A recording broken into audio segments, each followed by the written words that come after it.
Good morning, class. I'm the teacher and I'm here. I'm Dr. Annette Feravich. How are you? I hope you're having a good day. I'm having a pretty good day. I usually do have a pretty good day. We have some workers outside that are putting together the building, the house next door. And it is a little interesting and it is mysterious because it's weird. But if you watch my mystery series, you know that. I am getting a little concerned at who owns YouTube, though, since all those numbers are I think that there is, though.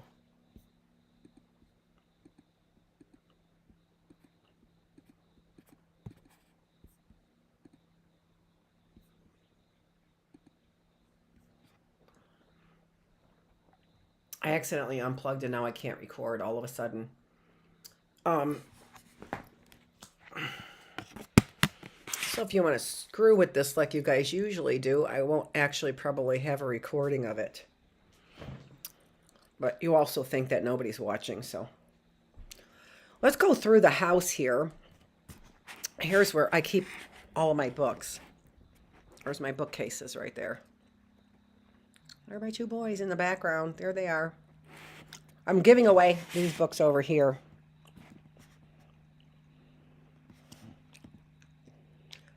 To the library. I have to get those to the library. But I just wanted to take a peek out here just for a minute since I'm on live right now.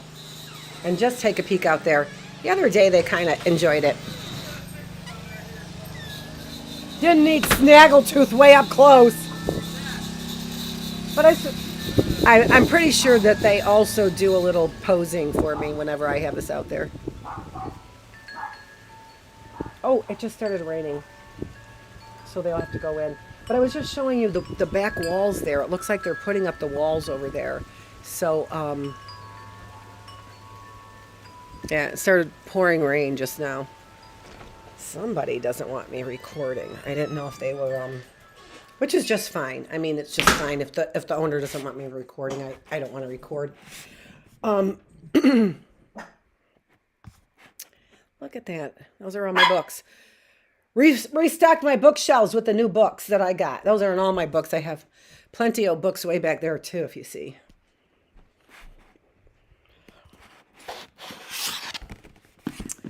Okay. Let's get moving on we are still talking about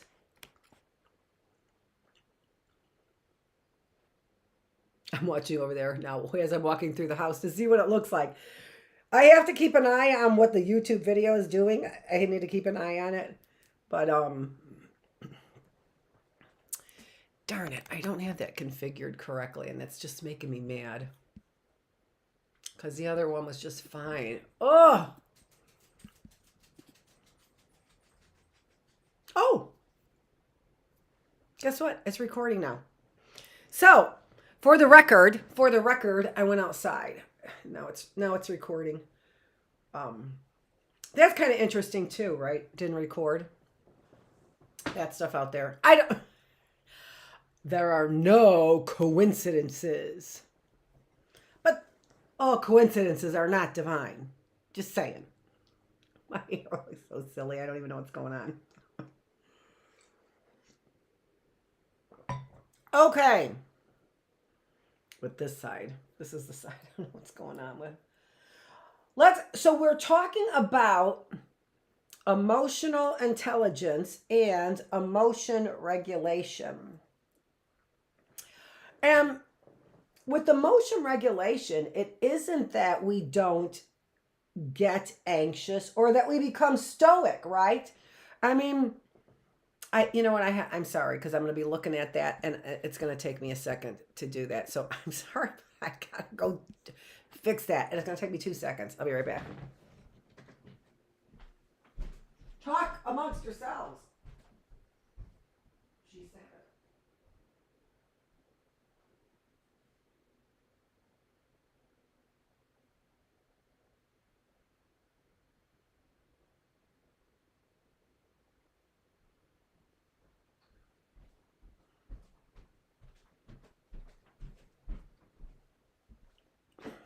Okay. Oh shit. Oh, I thought the volume was off. As I was yelling to you, talk amongst yourselves, and I like she said to herself in the whatever non-volume. All right, and now we're. Oh, it keeps hitting this, so it keeps accidentally ejecting.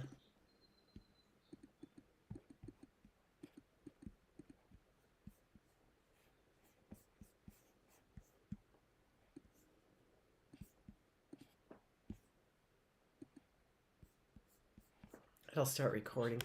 I'll get it to record in just a minute. All this important stuff I missed on my recording. Jeez. Let's get to our slides, shall we?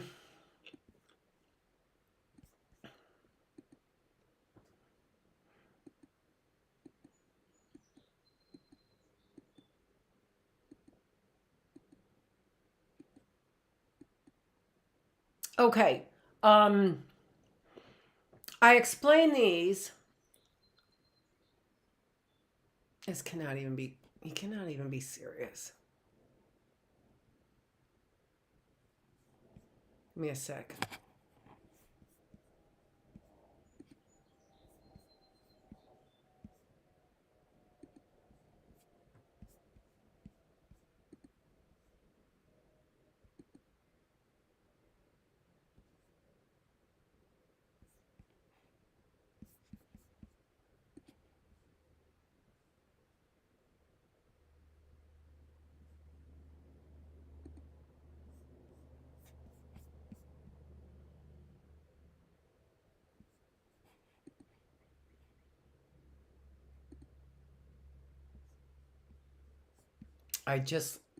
I had changes that it's just so bothersome because I literally spent so much time on these changes and now they're not showing up and it's really bothering me. All right, so day 46 critical does not have the changes. And I've got like 67 different copies of this, of course. Oh, shoot, that's not it.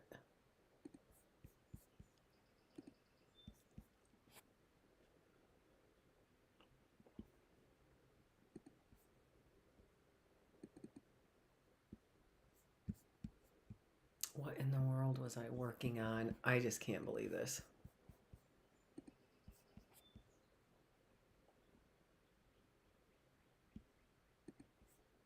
So far, so good in this classroom, right? That's what I'm getting. So far, so good. Everything's, working smoothly, pretty cool. And, this is such a small thing. It really was such a small thing, but it's so, it's like one of those, good grief. Are you kidding me?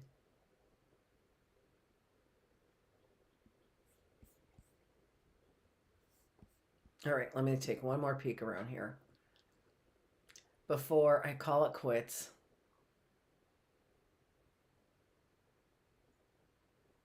I just cannot believe it.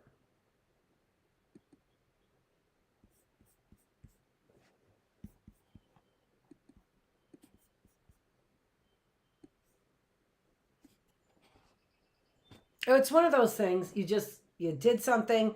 I spent probably an hour and a half late last night and early this morning. So it was not just how much time I spent, but the actual when I spent the time, which was late last night and early this morning. And I failed to save the changes. And I was just getting a little bit, I'm really good at saving these. And I it's just a stupid long story. I had these little tiny icons that fit. So there was a roller coaster there for this other one over here. I think it's for this one. Yeah, framing as fun. I had a roller coaster there. And it just was being so difficult that I was just doing the same thing over and over and over again. And you'd think it would be easy, and it wasn't. And now they're gone. And I'm so mad. It was something so silly. Annette, get over it. Oh my gosh, regulate these emotions. Would you please? Moving on, I shall. Oh! One last Right?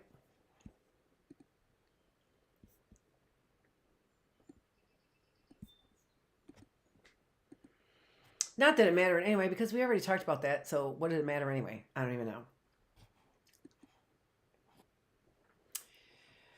So we left off yesterday and we did, and I gave you these. So what it says there is, what are qualities of mindfulness, right? So we left off with those qualities of mindfulness. And then we went to this slide, which, and I actually wish I would have looked this up, although I'm certain we didn't talk about it in this one. No, I'm not certain.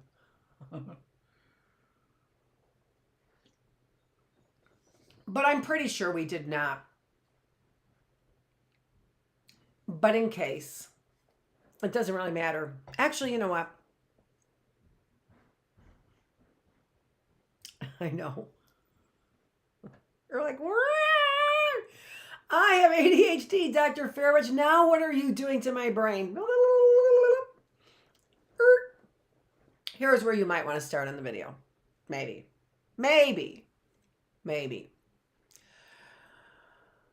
So there are these 6 different types of meditation practices. The concept here is this. You can look into whatever meditation practices you want to look into. The concept here, and I'm pretty sure we did talk about the meditation. That's the only thing that I'm swirling around in my head right now, is to what degree did we talk about the meditation? But you can look up your own meditation. What you need to do is you need to get the concept of what's important about the meditation. How is it that we get the benefit of the meditation? Outcomes of the meditation here, right? We become non-judging, we become non-striving, we become more patient, right? So those are the outcomes of meditation. But how do we get there through the process? And that is very specific, right? The process can't just be, as I've said, if I haven't said it exactly this way, right? I may not have said it exactly this way, but like in a one-pointed concentration. So where you are concentrating on your breathing when you're meditating, right? Or one-pointed concentration might be that you are focusing on a light, like the candle, right? And let me use that as an example, all right? So you can get more or less benefit out of that type of meditation, one-pointed concentration. You can get more or less benefit out of that, depending. If I'm focusing on a light and that's all I'm focusing on, and I'm just letting sort of, do I see spirits? Do I feel like I'm having an out-of-body experience? And my eyes are focused on the light while my brain is allowing all kinds of thoughts to come in and out, right? No benefit, or I can't even imagine the benefit. And I might even suggest that kind of hypnotic sorts of random thinking and behavior, hypnotic kind of random thinking and behavior, actually could be bad for you, I'm suggesting. And maybe, I don't know, but I do know that is not how the Buddhist monks got benefit from their meditation. They got benefit from their meditation. I gotta think about changing those titles, because I'm talking way more about meditation. I'm not getting the bang for my buck as I'm talking about it. The practice, the process has always required, for mindful meditation from Buddhist monks, the process has always required getting a handle on your mind. All right? Sun is back out again. Camera's in, sun is out. just funny stuff. I just think it's kind of funny stuff that's going on. The benefit comes from a process of controlling your mind, having the ability to control your mind. It's a wonderful thing to try out different mindful meditations, but you do need to make sure, I think it's a wonderful thing, but you do need to make sure that in doing your meditation, that you are making sure that you're picking a meditation that you can clearly see it has to do with mind control, not freedom of the mind. Let's go back to that one pointed concentration again. So let's say I'm focusing on the light, and I'm letting all kinds of thoughts to see what happens in my mind, right? So letting it kind of just be free as I focus on the light. As you know, a Christian, we have learned that there is some negative consequences to that. Whether or not we've studied it, or that's is actually the case, I don't know. Scientifically speaking, I don't know. I just know what Scripture says, right, about things like that. So there is a possibility, although we haven't studied it, that the free mind going all over the place with a one-pointed kind of hypnotic trance-like state is not healthy. All right? But let's say that you were focusing on the flame and you were allowing thoughts to come and go. Okay, which is called an open state meditation, which is also listed on here on the left-hand side over here. An open state meditation, which can be just, you might define it, right? But defined as I know, as I've read, right? Somebody else might define it differently, for sure. Is that you are not holding on to any one thought. You are noting when a thought comes into your mind and you let it pass. So it's an open mind, right? Open state is keeping this open mind. Now this is also interesting too, because there is now some open space, but there also is some control, right? There's some control. The control comes with acknowledging, attending to, noticing that there is a thought that is coming, and then the sort of being sure it escapes, right? Being sure you let it go, and then keeping your mind free of thoughts. So keeping your mind free of thoughts is a control, and also the ability to attend to a fleeting thought and the skill to let it go is a skill. But it is a control skill at a mind control, controlling your own mind at a very basic level, right? A very basic level, because you aren't holding on to a thought, you're not whatever. Let's say that your one pointed concentration was your breathing. Let's say it was your breathing, okay? So I'm going to do it so that we don't just talk about it, so that we actually feel it at least a little bit. And you might want to do it too. So I'm going to focus on my breathing for a minute, okay?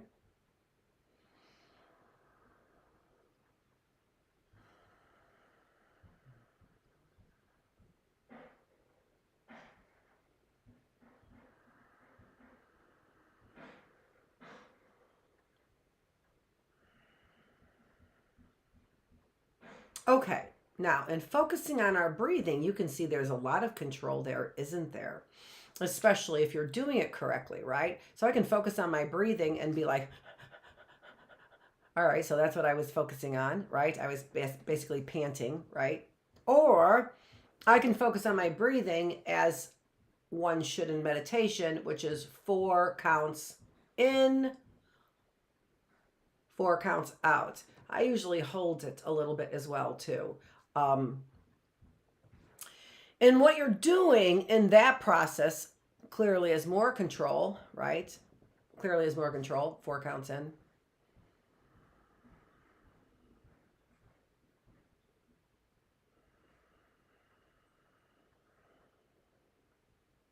I like to see how long I can do that for, right? Like, so more than 4 counts, so when I say hold it, it's my idea of more than 4 counts. Maybe you slow down your breathing in to get the 6 counts, or whatever you wanted your count to be. The idea here, though, is what's the benefit? The benefit is deep breathing, and there is great benefit in deep breathing. All kinds of benefits, psychological benefits. Take a breath, right? Psychological benefits. Step back and, count to 10.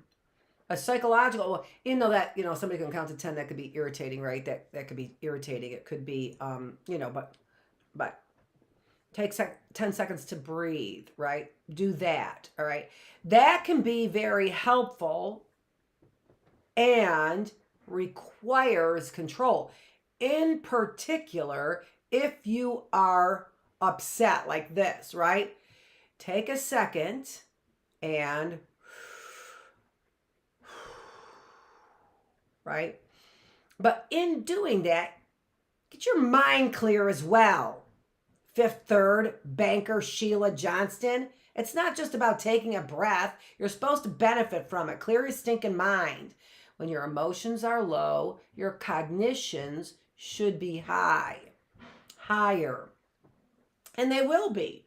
But if you go back to the same thoughts and entertain the same anxiety provoking thoughts, what good does taking that deep breath actually do?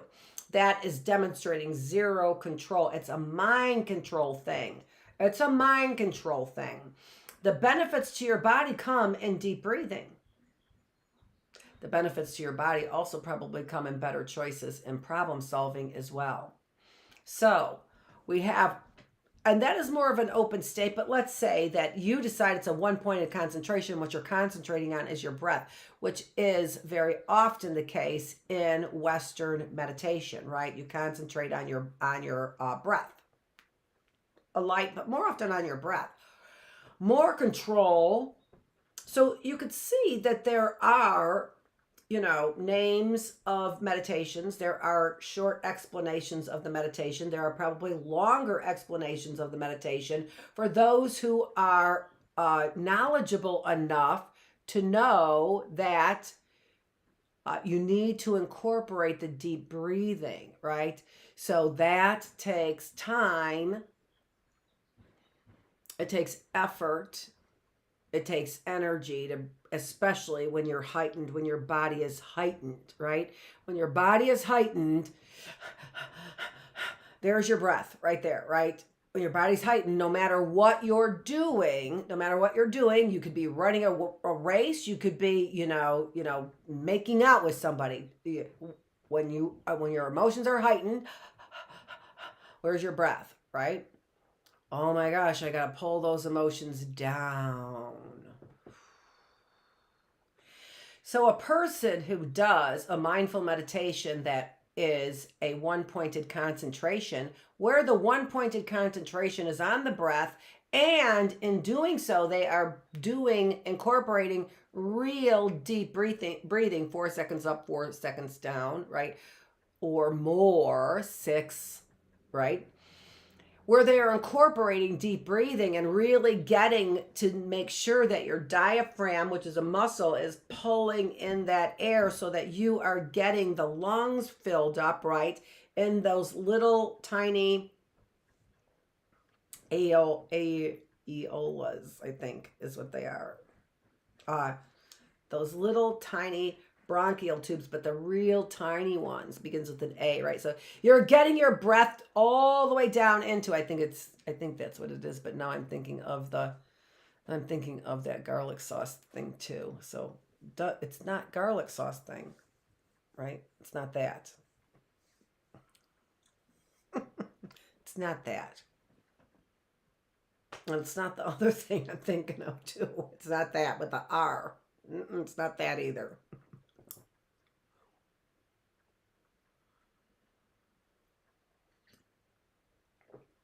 Are you following me along?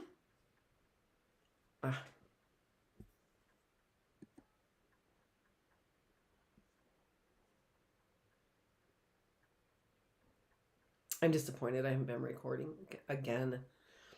I hate saying that out loud, because when I say that out loud, then all of you people who are dicing and splicing all my video to fill up your porn lives and your criminal and evidence for your criminal behavior, Let's get going. Stop this nonsense and can we get some education here? So you can see, and then if we have many of these other meditations have even a greater amount of mind control. Now, when you say that, it's such a scary thing. I'm like, mind control. And I'm sure as they're splicing and dicing, they're like, oh my gosh, she said mind control. Put red's in her eyes and she is,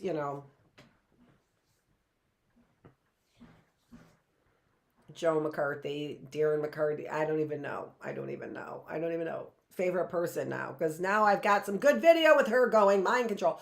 The mind control is of your own mind. What are we trying to control? We're trying to control our own mind.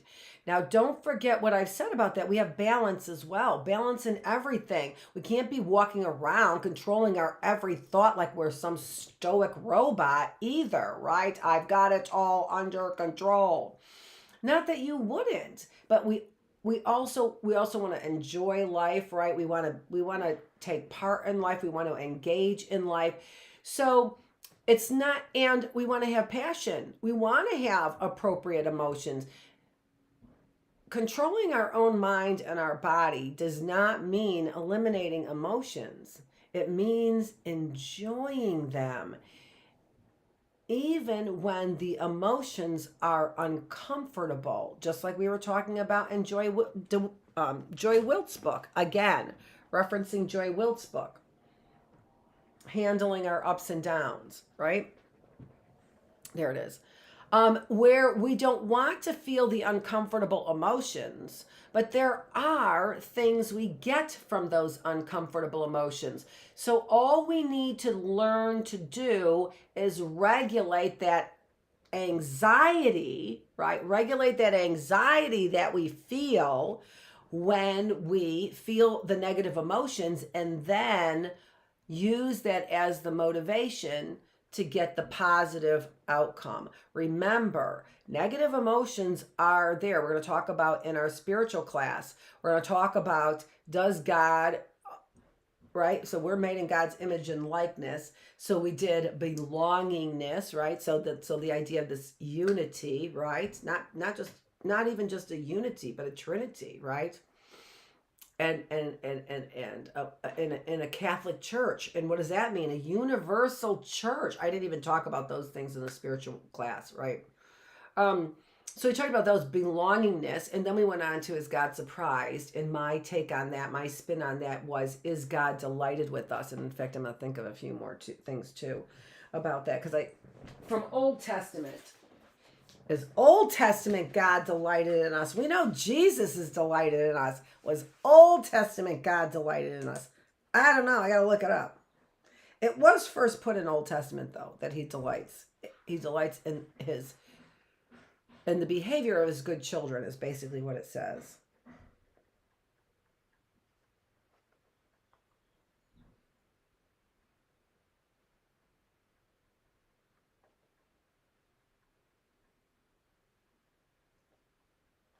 I know I got half the thought there, but it should be enough. Okay, so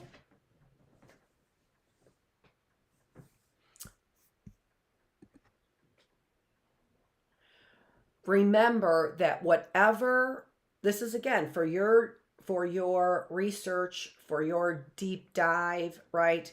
If you are interested in mindful meditation and are just like, all right, let's get it rolling. Let's sit down, get a candle, get some incense, and get this thing rolling. You probably are not going to get the benefit out of it. That you want to do a little bit of research, and in your research that you want to do, you want to make sure that it has that element of control. But again, as I was saying, we get a benefit out of those negative emotions as well as positive emotions. The benefit of the negative emotions is not to wallow in them, right? Where my benefit in feeling a victim, I found it, right? No, the benefit is in spinning them to motivate us to get those positive emotions. When we do something wrong, we feel guilty. That's supposed to stop us from doing that behavior in the future or similar behavior, right? Or similar behavior. And I have to say, well, I don't have to say, it doesn't, no, I don't have to say. I do. I'm going to say that as old as I am, I have learned that I really do not like feeling guilty. It just, and I'm sure it does you too. I'm sure that that's half of the reason why we get depressed individuals, because when I do something and I felt guilty about it, and probably for you too. It's a whole body feeling, isn't it? When we do something that we feel guilty about, it's a whole body experience, isn't it? I would I'm thinking about something else. I would you know, I don't know that people as often make the choice to go out and drink, and especially drink and drive like we used to, because it was just understood that if you were a good driver, it was because you knew how to drink and drive. I mean, honestly, you could not be a good driver in the 80s and not know how to drink and drive. So it was such a paradigm shift. And so there's a paradigm shift also in your morals. This is a regulation here. This is what we're talking about regulating. So giving you these examples hopefully helps, right? So part of it is perspective. We could regulate ourselves all day and all night to say that maligning somebody that I don't like because I think that she is, a deviant in some way. Most people, especially who think people are like very evil deviants, are probably missing a lot of the information, right? On purpose, so that they could believe what they want to believe. They are regulating themselves as well.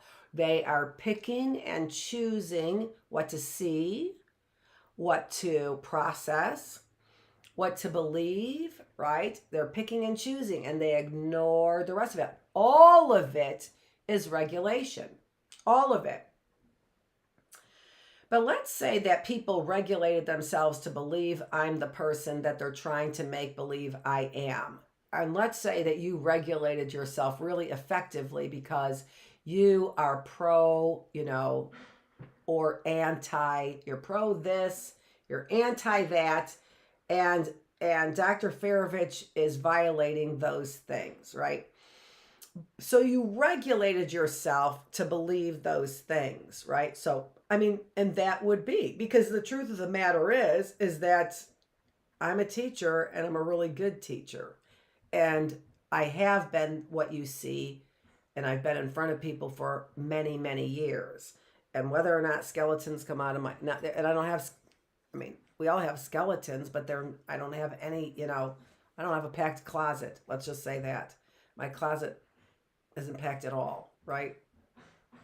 I've got, I don't have a closet because I've already opened up the door to my closet. And anything else you've heard beyond what I've opened up the door to my closet to be is stuff that you have regulated yourself to pick and choose. So we can regulate ourselves, right, in ways that are truthful, or we can regulate ourselves in ways that are untruthful. And we can regulate ourselves in ways that are healthy, and we can regulate ourselves in ways that are unhealthy, right? But here's the thing. Because we are spiritual beings, right? Because we are creatures made by a higher power, when we regulate ourselves in ways that are unhealthy, they are also untruthful. Or when we regulate ourselves to believe lies, we will not be healthy. Are you a healthy person? Former best friend, are you a healthy person? Maybe you're not a healthy person because you have been regulating your thinking based on lies.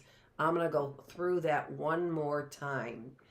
Because we are spiritual beings, because we were created by a higher power, by an almighty God, not just a higher power in my mind, but an almighty God that is overseeing all of this. Maybe not in ways that you like.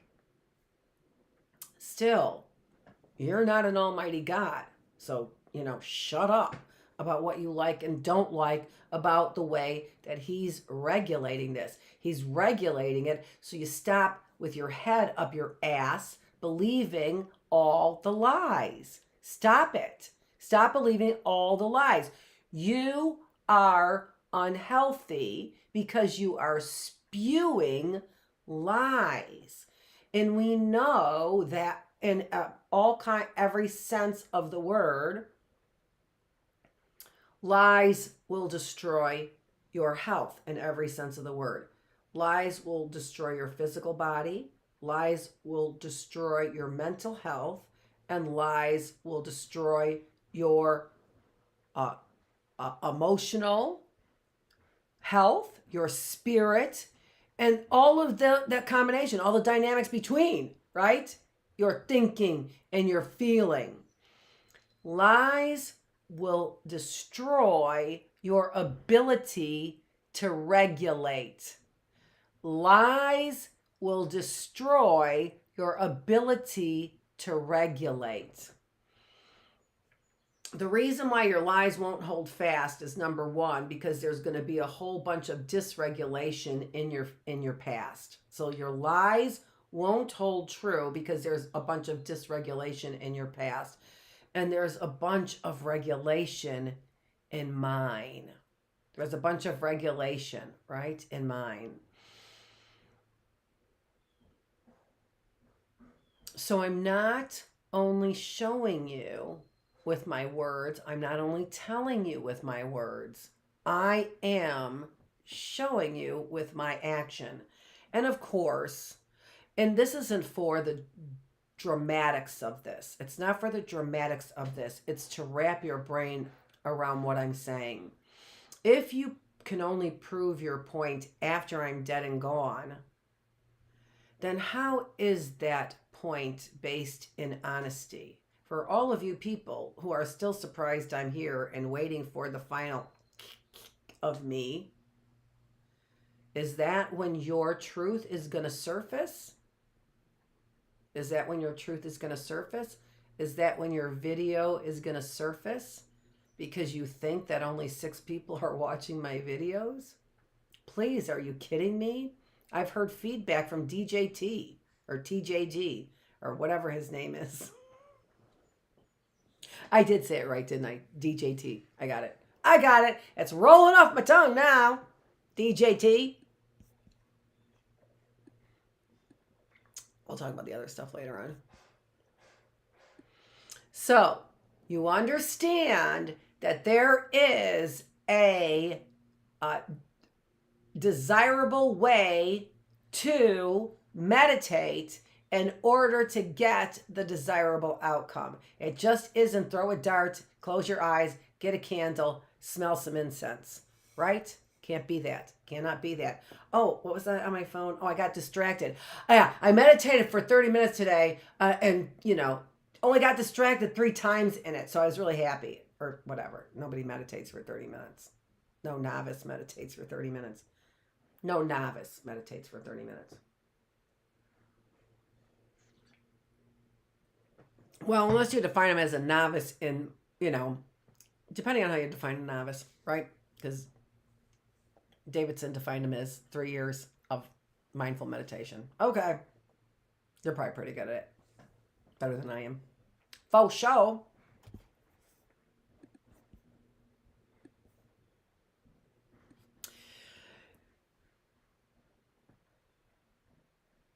And I also want to tell you something else. Well, these are formal practices, right? The meditations there that are listed there on the left are formal practices for meditation. But you can get the benefits of mindful meditation by, sitting down outside watching the sunset or the sunrise and planning your day, right? That is a practice in mindful meditation. Okay. All right. So what are the outcomes there? The short and long, the LPC is the left prefrontal cortex and the RPC is the right prefrontal cortex. And the left and right, first of all, the prefrontal cortex is right here, and that is for deep thinking, deep processing, right? So we do our deep thinking here, and this has been well developed in humans, far less developed in animals, and non-existent in reptiles, because they basically are like right, they don't think, they just right, instinct is what they do. So in the 1980s they define, and I've talked about this before as well, in the 1980s they theorized that the left side of the brain and the right side of the brain are made to do different things. And so they would call, one part of the brain would be a thinking or a feeling part of the brain, right? So, and most of that information you could, if you wanted to, cherry pick enough information to fill whatever theory that you have about left brain and right brain abilities. And certainly true that even when we have got, we could have severe damage on one side of the brain, and we have found that the other side of the brain can compensate for that in different ways, right? So maybe I don't see, but because I hear, and that area of my brain used to be associated with sight, I can visualize it as if I were seeing it, right? As if I were seeing it. So the brain can really compensate for a lot of things. So it's hard to fully extract, delineate that one side does one thing and the other side does another thing. Very difficult to just make that blanket statement. But what they do is they really work nicely together, again, for the regulation. And one side, the left side, typically helps us with our goal setting, moving forward, right? And the right side helps us be cautious, detect, moves us backwards, okay? So at any point in time, when I cherry pick information, at any point in time, that's what I'm doing. I might be seeking a lie, right? So regulation doesn't mean health and well-being and truth. Regulation only means that I am choosing very specifically what to approach, what information am I going to take in and swallow, and what to avoid. That's what regulation is doing, right? So you could be regulating yourself to eat up a bunch of lies. You could be regulating yourself to avoid any kind of truth. You could be regulating yourself, and we all do. We all do. We all do. We all regulate ourselves in ways that will serve ourselves. It is a matter of survival. Every one of us does that. But a truly wise person knows how to regulate themselves in ways that are not simply self-serving, right? And that's what we're getting towards. We're getting towards this goal or concept of true wisdom, right? I'm choosing to regulate myself. Why? For what reason? To serve me and my own personal interests? Are you saying, no, I'm not serving my own personal interests. I'm serving the interests of all babies. Well, maybe you are. Maybe you are, but you're not if you are avoiding certain truths or certain information in order to serve your calling, which is to serve babies. No matter what it is that you are called to serve, you are called to serve it in ways that you see the nuances that I talked about in Philosophical Classroom on Tuesday. You are forced to serve in a way that you see the truth, the light. Because if you don't, then your cherry picking has moved you into darkness. And you know what darkness means. As a Christian, you know what that means. Truth is in the light, and ignorance is not an excuse. Because in my book, you chose to regulate yourself right down an ignorant path, right down a path that has no solid foothold, that has no solid evidence, that has no solid standing. You chose to do that. Not everybody, but we know, and now we know why, that there are only a few people who walk that narrow path. The path is long and narrow. It's long and narrow. It's long and it's narrow because people choose to bail out, to regulate differently so that I don't have to take that long journey feeling so doggone bad, right? It's the journey. The journey, Joy Wilt. Go to the early bird classroom. If you're not getting this, that early bird classroom explained it. The end. It explained it. Joy Wilt's book explained it. Yeah, and thanks for making me buy back my own book too. Margaret Feravich.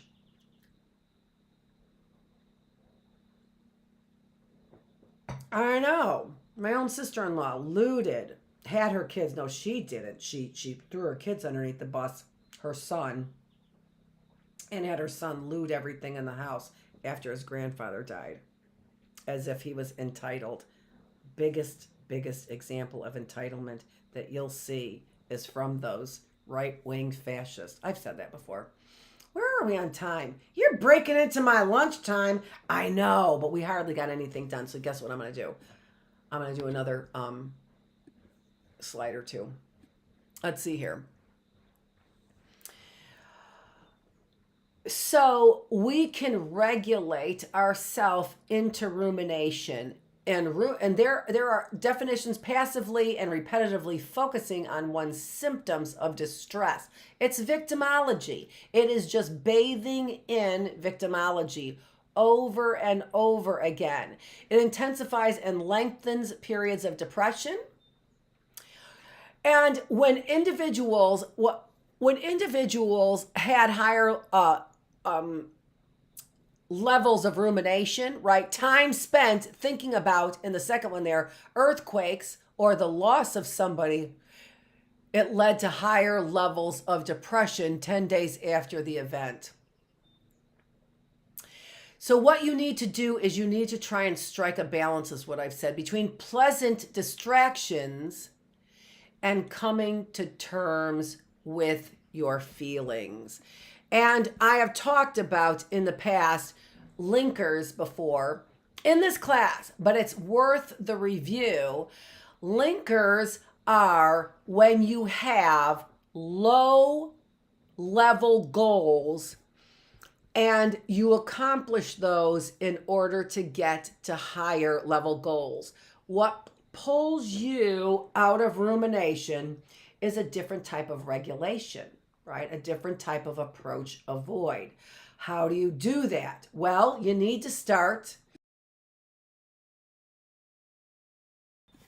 You need to start with lower level goals. Starting with lower level goals, what you end up doing is, as you get a sense of accomplishment, you begin to generate positive feelings. And when you generate positive feelings, positive emotions, there are all kinds of just miraculous benefits that come from an upward spiral. If you remember, we called it broaden and build, an upward spiral that is created when you accomplish goals. When you set a goal out to get a PhD, which is, 8 years later or whatever, right? I need some linkers. That's what I need. I need some linkers to link me from here to there. Because if the only goal I have between there and the 8 years is that final goal, then I'm likely not going to make it, right? But of course, I have other goals. I have tests, I have classes where I get grades, I have semesters where I have GPAs, and I end up having, freshman, sophomore, junior, senior year, where I also have a cumulative GPA, right? Those are our linkers. Those are our linkers when you're at the university, right? So that, and each time, it needs to be said, each time that you get your goal, the smaller goals, right? Still, you get your goal. The benefit isn't quite as large. Clearly it wouldn't be. Clearly it wouldn't be quite as large, the benefit, right? For the smaller goals is when you finally get that PhD or that MD or even that, I'm saying even beyond a bachelor's. Imagine the feeling that you get for that kind of accomplishment. It is really great. And also what ends up settling in is all the accomplishments along the way as well, right? That settles in once you've accomplished that giant goal. So there really isn't anything like accomplishing that final goal. The linkers are not the final goal, and there's nothing like that. However, the linker still will not only inspire you to keep moving, the linkers will motivate you to keep moving. Not only that, but they also will generate the chemistry changes in your body. And your body, just like muscle memory, you'll have chemical memory that will be spurred on, just like you have chemical memory for rumination. So all you need is the seed planted for the negative idea for you to get rolling in your negative processing or your negative thought. Just like that single seed takes you down your path of rumination, so it can be so that a single seed in the positive direction can activate positive chemistry, which would be changes in brain chemistry that would activate serotonin. Your SSRIs are serotonin reuptake inhibitors. So that's what they're giving you, right? They're trying to help your body make serotonin in very artificial ways. Why not make them in natural ways? How do you do that, Dr. Feravich? You set linkers. That's how you do it. So you get the positive neurotransmitters, dopamine, serotonin, and epinephrine. Epinephrine is your adrenaline. You don't want adrenaline in a bad way. You want adrenaline that gets you moving in a good way, right? So adrenaline, norepinephrine. And then also the body chemistry, the hormones that we get going, right? Which can be things like adrenaline, right? Norepinephrine and the hormones, right? So we got neurotransmitters. We also have hormones. Give me some other ones, Annette.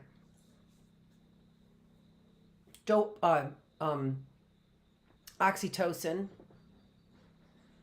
which is a hormone and a neurotransmitter. Okay, so we've got these. I'm thinking about dopamine too. Dopamine is made in the brain, but I believe that's also a hormone as well.